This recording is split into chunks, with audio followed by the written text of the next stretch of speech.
أعوذ بالله من الشيطان اللعين الرجيم بسم الله الرحمن الرحيم الحمد لله والصلاة على آله أما بعد فقال رسول الله صلى الله عليه وآله وسلم أنا زعيم ببيت في ربز الجنة وبيت في وسط الجنة وبيت في أعلى الجنة۔ رسول خدا صلی اللہ علیہ وآلہ وسلم ارشاد فرماتے ہیں کہ میں تین اشخاص کے جنت میں مقامات کا ضامن ہوں، یعنی پہلا شخص اس کا جنت میں کم درجہ ہوگا، اس سے زیادہ دوسرے شخص کا درجہ ہوگا، اور اس سے بھی زیادہ تیسرے آدمی کا درجہ ہوگا۔ سب سے پہلا وہ شخص جس کی جنت کا ضامن رسول خدا صلی اللہ علیہ وآلہ وسلم، وہ کون ہے؟ حضرت نے ارشاد فرمایا لمن ترک المراء وان کان محقا، جو شخص جنگ و جدال کو، جھگڑے کو چھوڑ دے اگرچہ وہ خود حق پر ہی کیوں نہ ہو، اپنی عزت کو بچانے کے لیے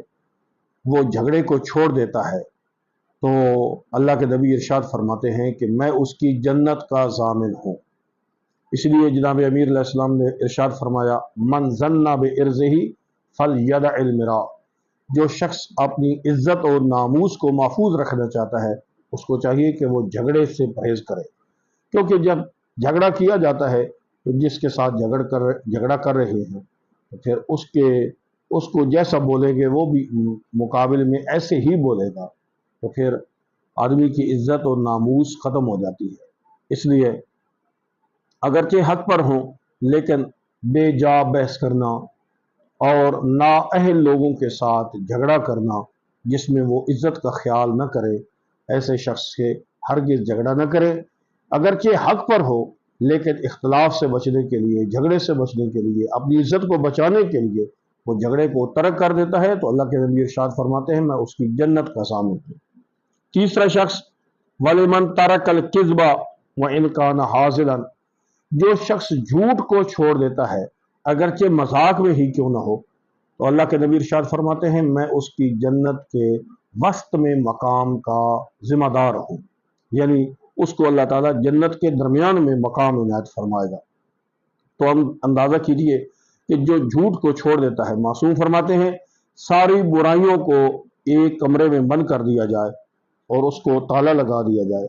اور اس تالے کی چابی کا نام جھوٹ ہے، یعنی جس وقت انسان جھوٹ بولتا ہے تو ساری برائیوں کا دروازہ کھل جاتا ہے، اور اگر جھوٹ چھوڑ دیتا ہے تو ساری برائیاں ہی بند ہو جاتی ہیں۔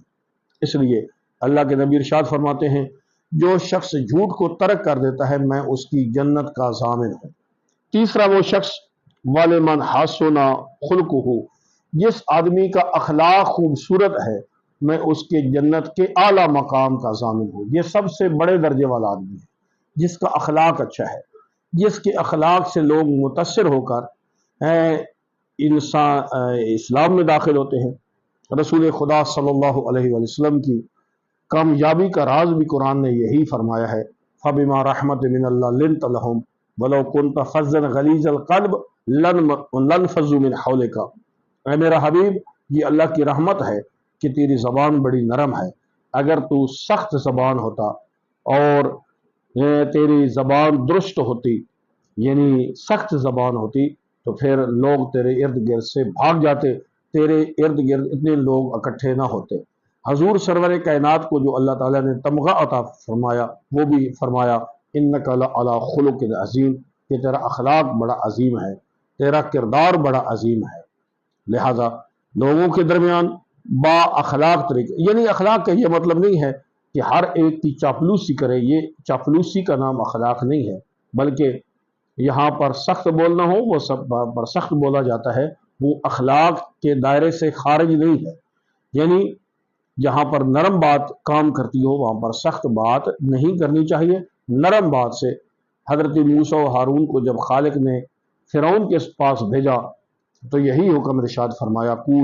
قولا لہ قولا لینا، ان سے نرم نرم باتیں کرنا، کیونکہ نرم بات کرنے سے وہ انسان کے دل میں اتر جاتی ہے۔ لہذا